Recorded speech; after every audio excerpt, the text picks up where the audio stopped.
Hi friends, അപ്പോൾ എല്ലാവർക്കും ഒരു സന്തോഷ വാർത്തയുണ്ട്. നമ്മുടെ മലരിക്കലിൽ വീണ്ടും ആമ്പൽ വസന്തം വന്നെത്തി. അപ്പോൾ കഴിഞ്ഞ പ്രാവശ്യം ഇതുപോലെ ഉണ്ടായിരുന്നു, എല്ലാ വർഷവും ഇവിടെ പൂക്കുന്നതാണ്. പക്ഷേ ഈ പ്രാവശ്യത്തെ പ്രത്യേകത എന്താണെന്ന് വെച്ചാൽ ഈ പ്രാവശ്യം ഏകദേശം 400 ഏക്കറാണ് സംഭവം. 400 ഏക്കറിലായിട്ടാണ് നമ്മുടെ പൂ പൂത്ത് വയ്ക്കുന്നത്. എല്ലാ വർഷത്തെ പോലെ നമ്മൾ വീണ്ടും ഈ വർഷം പോയി. അപ്പം ഇതുപോലെ തന്നെ നമ്മുടെ കൂടെ നമ്മുടെ കൊച്ചുവൻ ചേട്ടനും പ്രമോദ് ചേട്ടനാണ് ഉള്ളത്. ഇവരാണ് നമ്മളെ വിളിച്ച് അറിയിച്ചത് ഇവിടെ പൂ ആയെന്നുള്ളത്. അപ്പോൾ എന്തായാലും അവരുടെ നമ്പറും ഡീറ്റെയിൽസൊക്കെ ഞാൻ ക്യാപ്ഷനിൽ കൊടുത്തേക്കാം. അപ്പോൾ നിങ്ങൾക്ക് എന്തെങ്കിലും ആവശ്യമുണ്ട് അവർ വിളിച്ചു ചോദിച്ചു കഴിഞ്ഞാൽ അവർ നിങ്ങളെ ഹെൽപ്പ് ചെയ്യും.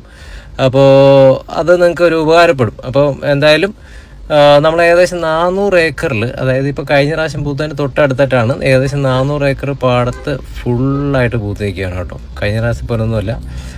പോയി കഴിഞ്ഞാൽ ഉറപ്പായിട്ടും ഇഷ്ടപ്പെടുന്നു പറഞ്ഞാൽ അത്ര ഭംഗിയായിട്ടാണ് പൂത്ത് നിൽക്കുന്നത്. നമുക്കത് കണ്ണെത്താ ദൂരത്തോളം ഇങ്ങനെ നിൽക്കുകയാണ്. അപ്പോൾ കഴിഞ്ഞ പ്രാവശ്യം നമ്മൾ ബോട്ട് എടുത്ത് പോയി കഴിഞ്ഞാൽ ഒരു തൊട്ടടുത്തൊക്കെ ആയിട്ട് കുറച്ച് ദൂരം പോയിട്ട് നമുക്ക് വരാം, അങ്ങനത്തെ സെറ്റപ്പായിരുന്നു. ഈ പ്രാവശ്യം അങ്ങനെയല്ല, നമുക്കൊരു റൈഡ് പോലെ തന്നെ പോകാൻ പറ്റും. അതിനകത്തൊരു 1 മണിക്കൂർ എടുത്ത് പോകാൻ പറ്റും, അത്രയും ദൂരമുണ്ട്.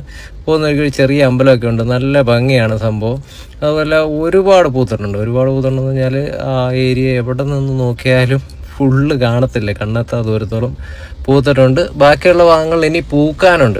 അപ്പോൾ അത് മാത്രമല്ല, ഈ പ്രാവശ്യത്തിന് നേരത്തെയാണ് പൂത്തേക്കുന്നത്. കഴിഞ്ഞ പ്രാവശ്യം ഒരുപാട് ലേറ്റായിട്ടാണ് പൂത്തത്, അതുപോലെ പെട്ടെന്ന് അത് കഴിയുകയും ചെയ്യും. ഈ പ്രാവശ്യം നമുക്ക് ഒരുപാട് നേരത്തെയാണ് പൂത്തേക്കുന്നത്. അതുപോലെ തന്നെ ഓണം വരെ ടൈം ഉണ്ടെന്നാണ് പറയുന്നത്. അപ്പോൾ ഈ പൂവിൻ്റെ ടൈം വരുന്നത് രാവിലെ ഒരു സൂര്യൻ ഉദിക്കുന്ന ടൈം മുതൽ നമുക്കൊരു 9-10 മണി വരെയൊക്കെ കിട്ടത്തുള്ളൂ.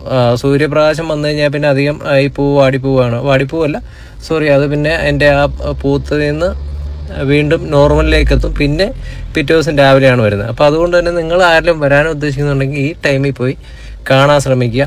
ഇനിയിപ്പോൾ അല്ല, ദൂരെ നിന്ന് വരുന്നവർക്ക് ഇവിടെ വന്നിട്ട് താമസിച്ച് കാണണം എന്നുള്ളൊരാഗ്രഹമുള്ളവരാണെങ്കിൽ കൊച്ചുവൻ ചേട്ടനെ കോൺടാക്ട് ചെയ്താൽ മതി. അവർ ഹോം സ്റ്റേ ഒക്കെ അറേഞ്ച് ചെയ്ത് തരും. അപ്പോൾ നിങ്ങൾ അവിടെ താമസിച്ചിട്ട് രാവിലെ ഒരു 6 മണിക്ക് അല്ലെങ്കിൽ 6 മണിയൊക്കെ ആകുമ്പോഴത്തേക്ക് എഴുന്നേറ്റ് പോയി രാവിലെ കണ്ടു കഴിഞ്ഞാൽ നല്ലതായിരിക്കും. അതുപോലെ തന്നെ ഇനിയിപ്പം വല്ല കല്യാണ ഫോട്ടോ എടുക്കലോ അല്ലെങ്കിൽ ഈ പറഞ്ഞ പോലെ തന്നെ സേവ് ദ ഡേറ്റോ അങ്ങനെ എന്ത് സംഭവം ഉണ്ടെങ്കിലും നമുക്കിത് വരാൻ പറ്റും.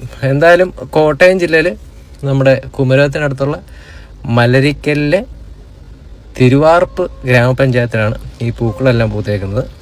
അപ്പോൾ വീഡിയോ കാണുമ്പോൾ തന്നെ നിങ്ങൾക്ക് ഏകദേശം മനസ്സിലാകുന്നുണ്ട് എന്തോരം പൂത്തിടണമെന്ന്. അപ്പോൾ എന്തായാലും ഈ പ്രാവശ്യം കഴിഞ്ഞ പ്രാവശ്യം മിസ് ചെയ്തവർ ഈ പ്രാവശ്യം മിസ് ചെയ്യേണ്ട, എന്തായാലും പോയി കാണാൻ ശ്രമിക്കുക. അപ്പോൾ കൊച്ചുവൻ ചേട്ടനെ അവരെയും വിളിച്ചു കഴിഞ്ഞാൽ അവിടെ ഈ പറഞ്ഞ പോലെ നമ്മുടെ മോട്ടോർ ബോട്ടും ഉണ്ട്, അല്ലാത്ത നോർമൽ വള്ളവും ഉണ്ട്. ഏത് വേണമെങ്കിലും അവർ അറേഞ്ച് ചെയ്ത് തരും. അപ്പോൾ വീഡിയോ എല്ലാവർക്കും ഇഷ്ടപ്പെട്ടെന്ന് വിശ്വസിക്കുന്നു. വീഡിയോ ഉണ്ട്, എല്ലാവർക്കും നന്ദി. പുതിയൊരു വീഡിയോ ആയിട്ട് വീണ്ടും കാണാം.